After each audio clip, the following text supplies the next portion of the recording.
So here I give some examples when you're given a function to find a tight asymptotic bound in a more informal manner. So just looking at it and intuitively seeing what the tight asymptotic bound is. So I have some examples here.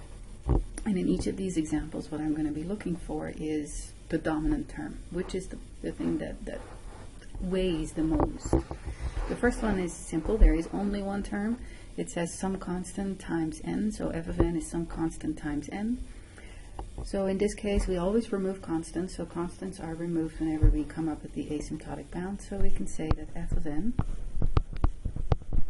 is in theta of n.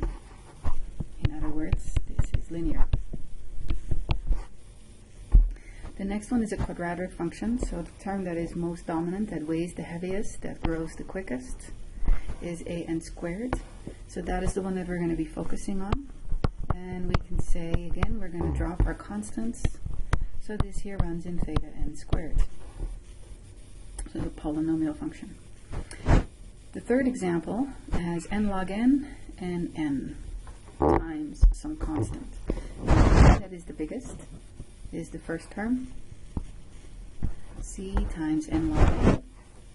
So I can say that f of n runs in theta of n log n by just dropping the constants. Example number 4 has n squared times 2 to the n, and we have another n squared times log n. Since 2 to the n grows much, much faster than log n, this first term is our dominant term, and f of n is in theta of n squared to the n. So I can only drop constants, so n squared is not constant, 2 to the n is not constant, so both terms are included here. Finally, the fifth one, f of n is equal to some constant. So I have f of n is a constant.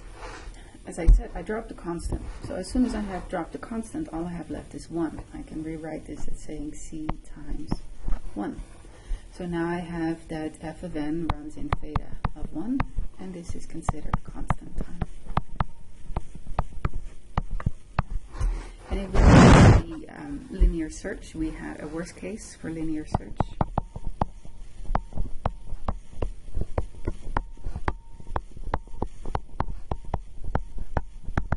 Which we said f of n is equal to cn.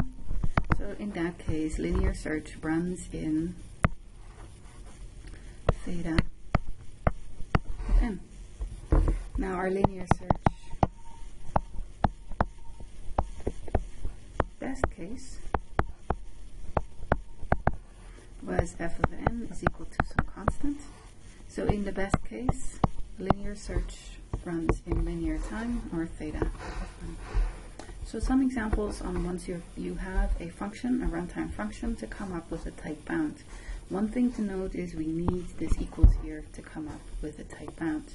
But it can be very quickly to come up with the intuitive notion of coming up with a tight bound.